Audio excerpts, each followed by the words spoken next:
Hey, back in the day, bare knuckle fighting was the one and only way. And thanks perhaps to UFC, and MMA fighting, it's now legal to pull off the gloves and step inside the ring. And bare knuckle fighting style, yeah.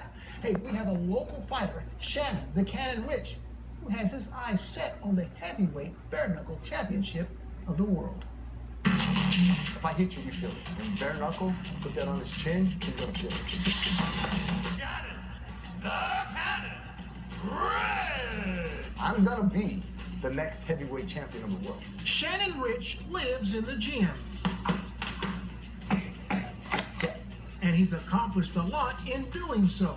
Kickboxing, Brazilian Jiu-Jitsu, MMA, at the time it was NHB, no holds barred, bare knuckle fighting, and bare knuckle boxing.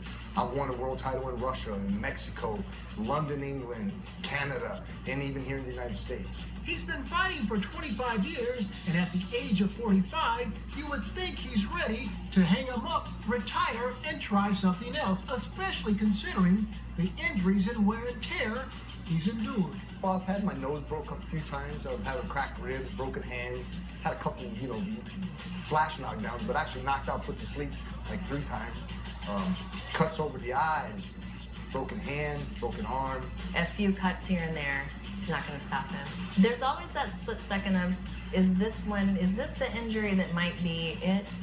But then as soon as he feels better, there's no doubt in my mind the first thing he wants to do is get back to training. That's first and foremost. He has over 200 career fights and is one of only 3 MMA fighters in the world with over 100 career wins. Yet, that isn't enough. He's moved on to bare knuckle fighting. Bare knuckle boxing to me is precision boxing. You have to be a precision boxer. Every punch has to be timed and calculated, because if not, the guy bends down his head, you're going to hit him on top of the head, break your hand. Pick your spots and pick them really good. And Rich has picked the sport up very well. Police Gazette has me ranked number 2 in the world and number 1 in the United States with a record of 25-2, 25 wins by knockout. And he's set to fight for the heavyweight bare knuckle championship on July 30th. Do you go in with confidence that, hey, I'm the next world champion? I'm the next world champion. I mean, it hasn't happened yet, but that belt's mine. Yeah, Rich will fight. Yeah, I believe it. You believe it? Yeah, so do I. He'll fight Bobby Gunn July 30th, as I said, in Hollywood, Florida, for the heavyweight bare knuckle championship of the world. Hey, we have our fingers crossed for you, Rich.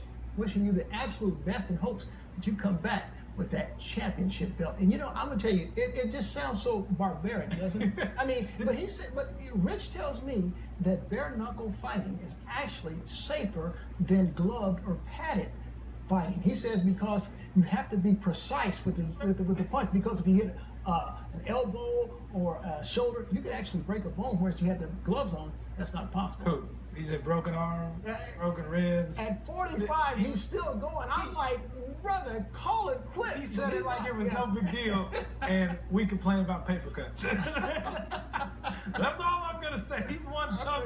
He's one tough. If he says he's gonna win, he's a tough cookie. I want him on my side. I'm with you. There you go. Still.